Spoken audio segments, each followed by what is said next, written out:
sommes devant l'édifice de l'Assemblée nationale où le Premier ministre et son équipe gouvernementale font face aux députés de la 15e législature pour la déclaration de politique générale. Le résumé de l'actualité de la semaine ouvrira une large fenêtre sur cette actualité du jour. Bienvenue dans votre hebdomadaire 7 sur 5.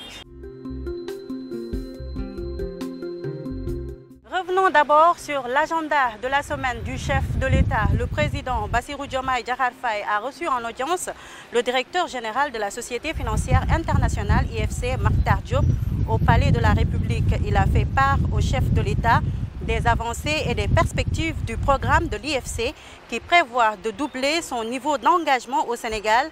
Les discussions ont également porté sur les programmes prioritaires visant à stimuler la croissance économique, entre autres.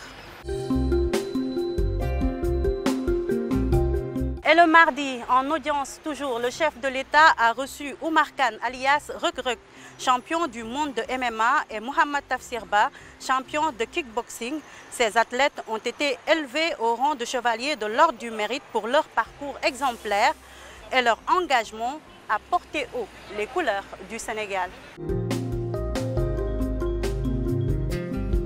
Avant d'en arriver à la DPG, cette semaine, le Premier ministre a présidé à Diamniadio la finale du Govaton 2024. Il a plaidé pour la valorisation des métiers du numérique. Le chef du gouvernement a promis le soutien de l'État du Sénégal aux jeunes start-up nationaux pour développer leurs projets.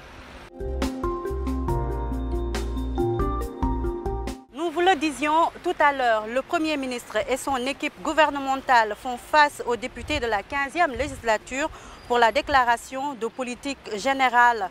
Le Premier ministre Ousmane Sonko, qui intervient 8 mois après sa nomination à la tête du gouvernement, a annoncé au cours de sa DPG que le président de la République a décidé de la fermeture très prochaine de toutes les bases militaires étrangères au Sénégal. Il a aussi annoncé l'abrogation de la loi d'amnistie adoptée en mars 2024 par la précédente législature.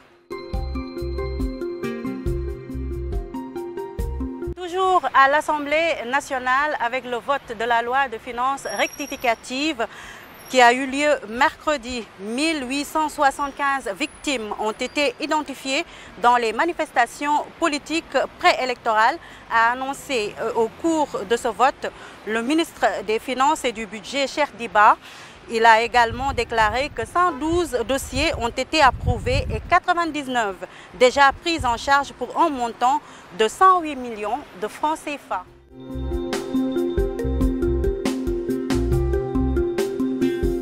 Mercredi 25 décembre, c'était la fête de la Nativité pour les chrétiens un peu partout dans le pays, notamment à la cathédrale Notre-Dame des Victoires de Dakar. Plusieurs messes ont été accueillies. Ces messes de la Nativité, célébrant pour les chrétiens la naissance de Jésus-Christ, constituent un moment de forte prière, de partage et de rédemption. Pour l'agenda de ce week-end, demain samedi, le chef du gouvernement fera à nouveau face aux députés de la 15e législature pour le vote du budget initial. Conformément à l'article 86, alinéa 6 de la Constitution, le Premier ministre Ousmane Sonko a engagé la responsabilité de son gouvernement sur le projet de loi de finances initiale, permettant ainsi son adoption rapide. La vue de la semaine que vous verrez tout à l'heure mettra fin à ce numéro de 7 sur 5. Je vous donne rendez-vous la semaine prochaine. D'ici là, portez-vous bien.